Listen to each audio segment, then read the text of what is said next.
강렬한 이목구비, 구둥신의 피지컬에 막 금발의 여인들이 앞에 지나가면은 눈에 자석이 달린 것처럼 이렇게 쫓아다녔는데 결혼 사유가 이혼 사유가 된다. 안녕하세요, 손주부입니다. 요즘에 거울 보면 거울 속에 내가 나한테 너무 서운해해. 그러니까 필터 없이 셀카 찍는 거 너무 두려운 일이 되지 않았나요? 최근 연구에 따르면 인간의 노화가 급격하게 진행되는 시기가 있대요. 그게 세 시기로 구분이 되는데 첫 번째가 34세, 60세, 78세라고 합니다. 저는 첫 번째 노화를 온몸으로 때려맞은 사람으로서 거울 보는 게 왜 이렇게 슬프고 처량한 일이 되었는지.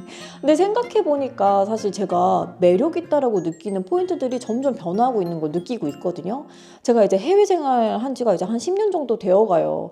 처음에 딱 해외 나왔을 때는 갓 영화 속에서 튀어나온 것 같은 그런 강렬한 이목구비, 구둥신의 피지컬에 막 금발의 여인들이 앞에 지나가면은 근데 눈에 자석이 달린 것처럼 이렇게 쫓아다녔는데 요즘에는 그렇지가 않아요. 요즘에 제가 이렇게 눈이 오래 머무는 곳을 살펴보면은 이렇게 고즈넉한 카페에 저기 귀퉁이에 이렇게 머리가 새하얀 할머니가 이렇게 혼자 이렇게 앉아가지고 두툼한 책을 이렇게 넘겨보시면서 커피를 드시는 거예요.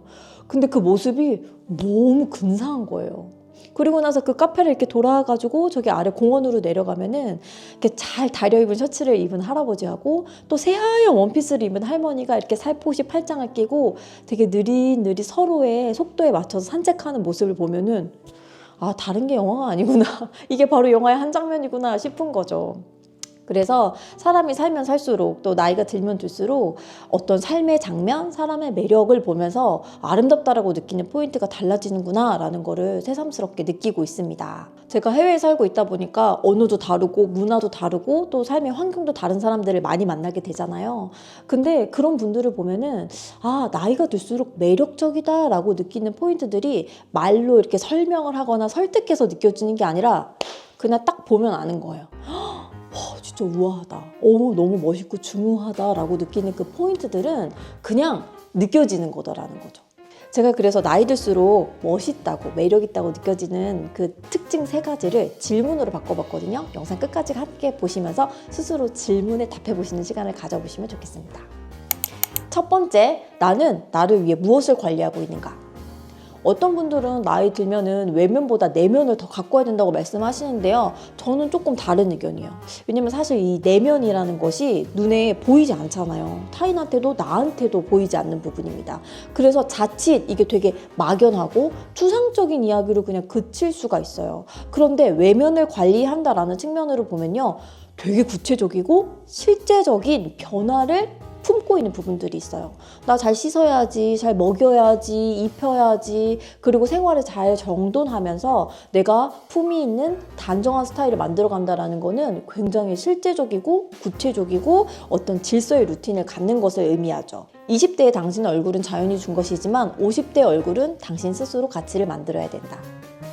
20대의 젊음과 아름다움은 사실 막 그렇게 칭찬하거나 추앙하거나 존경할 만한 일은 아니잖아요. 그런데 우아하고 멋지게 자기 관리를 하는 50대는 저는 분명히 칭찬받고 존경받을 만한 일이라고 생각을 해요. 왜냐하면 꾸준한 노력과 성실함의 결과이기 때문이죠. 그래서 나이 들수록 되게 오래 남는 매력을 갖고 있는 분들은요. 자신의 인상, 어떤 몸짓, 표정, 목소리의 톤 이런 것들을 꾸준히 관리하고 연습하시는 분들이었어요. 제가 진짜 유용한 팁을 한 가지 드릴게요. 이거는 진짜 제가 실제로 해보면서 효과를 본 방법인데요. 이걸 꾸준히 하시면 목소리의 톤, 표정을 만드는 근육의 교정, 말할 때 눈의 움직임들을 정말 많은 것들을 스스로 캐치하고 훈련하실 수 있을 겁니다. 준비물은 이 핸드폰 딱 하나예요.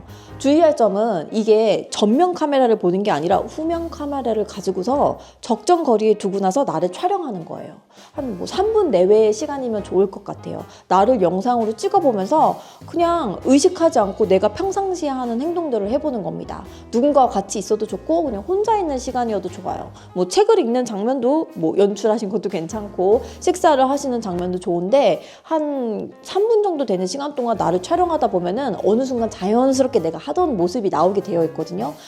다시 그 촬영본을 보게 되면 되게 손발이 오그라들 것 같고 진짜 왜 저렇게 이런 생각이 드실 수 있긴 한데 객관적으로 나를 들여다보는 그 훈련을 통해서요. 내가 어떤 부분에 있어서 좀 교정을 하면 좋겠다. 변화를 하면 좋겠다. 훈련을 하면 좋겠다라는 부분들을 분명히 캐치하실 수 있을 겁니다.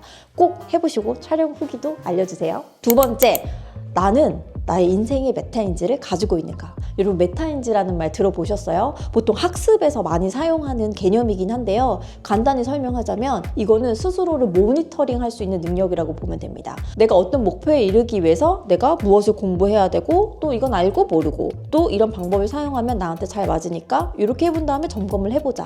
뭐 이런 능력을 갖고 있는 게 바로 메타인지라고 볼 수 있는데요. 저는 인생을 사는 데에도 메타인지가 필요하다고 생각해요.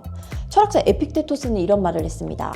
당신의 능력 안에 있는 것을 최대한 이용하라. 그리고 나머지는 그냥 벌어지는 대로 받아들이라. 어떤 일은 우리에게 달려있고 어떤 일은 우리에게 달려있지 않다. 즉 내 힘으로 내가 할 수 있는 일과 없는 일을 구분하라는 말인데요. 저는 이것을 이렇게 바꿔서 말하고 싶어요. 인생에는 바꿀 수 있는 것과 바꿀 수 없는 것이 있는데 이 두 가지를 구별할 수 있는 지혜를 가져라. 근데 여기에서 지혜라는 말은 지식이라는 개념과는 조금 구분되는 의미입니다. 지식과 지혜를 좀 구분해서 말하자면 지식은 정보에 해당하는 거, 그리고 지혜는 통찰에 해당하는 거에 가까워요. 지식이 어떤 매뉴얼이라면 지혜는 내가 그것을 가지고 할 수 있는 능력을 말하거든요. 그래서 인생에 있어서 내가 바꿀 수 없는 것들, 예를 들면 뭐 노화로 가는 시간의 흐름이라든지 타고난 뭐 얼굴의 이목구비, 물론 조금 바꿀 수는 있기는 한데 대체적으로 우리가 그 바탕을 완전히 갈아엎을 수는 없잖아요. 어떤 키, 목소리, 타고난 환경과 부모 이런 건 사실 우리가 바꾸기가 어렵죠. 근데 그 중에 바꿀 수 있는 것들에 집중해서 우리가 인생을 새롭게 재구성하는 거예요. 이목구비는 정해져 있지만 뭐 어떤 피부라든지 체형이라든지 목소리의 톤이나 억양이나 몸집 분위기들은 살면서 우리가 노력으로 바꿀 수 있는 부분들이 있거든요. 그래서 인생의 메타인지를 지닌 분들은 나이가 들어가면 들어갈수록 되게 자기 자신을 잘 알고 있는 분들이에요.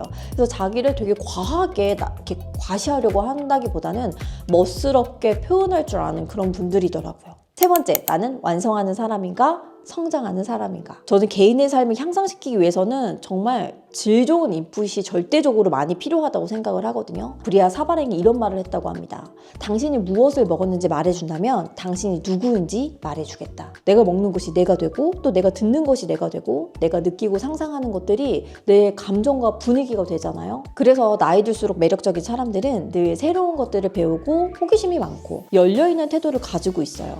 내가 이룬 것, 가진 것에 집착하지 않고 배우고 성장하면 여전히 미래에 하고 싶은 일들이 되게 많은 분들이에요. 그래서 지능 연구의 최고 권위자인 로버트 스탠버거는 전문 지식의 성취 여부가 이미 이렇게 돌에 새겨진 듯 고정되어 있는 것이 아니라고 했습니다.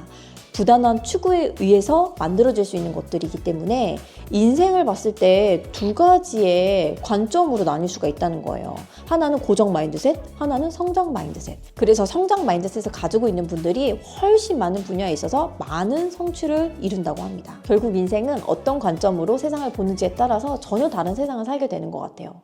그래서 나이가 들수록 능력과 매력이 시들거나 퇴색하거나 그런 게 아니라 나이가 들수록 능력과 매력을 새롭게 거듭 발전시키고 또 성장할 수 있다는 관점을 가질 때 진짜 내면에 단단하고 품격 있는 어떤 아우라와 매력을 지닐 수 있게 되는 것 같습니다.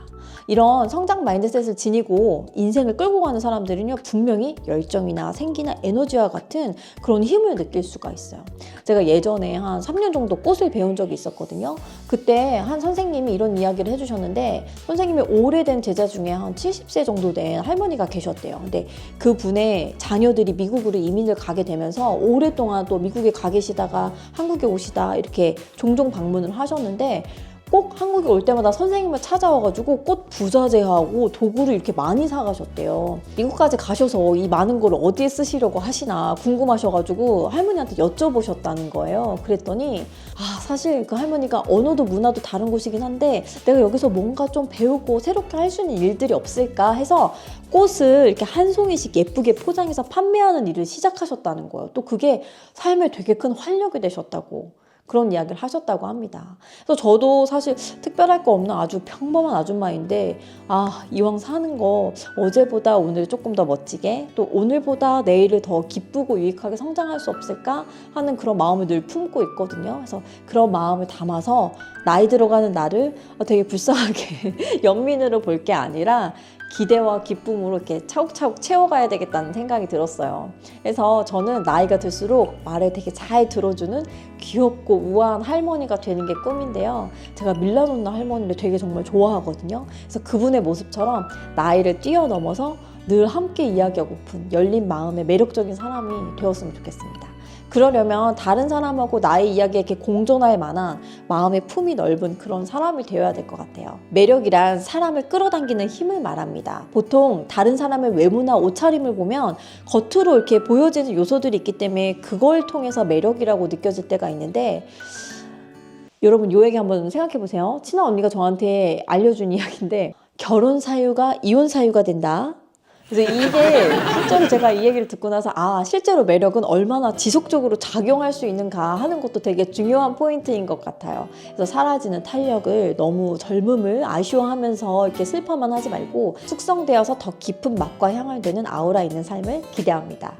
이왕 내가 나로 사는 거, 나이 들수록 아름답고 품위 있는 우리가 되어봐요. 다음 이야기가 가장 먼저 전해지도록 좋아요와 구독, 알림 설정 부탁드리고요. 다음 시간에도 기쁘고 유익한 이야기로 찾아뵙겠습니다. 감사합니다.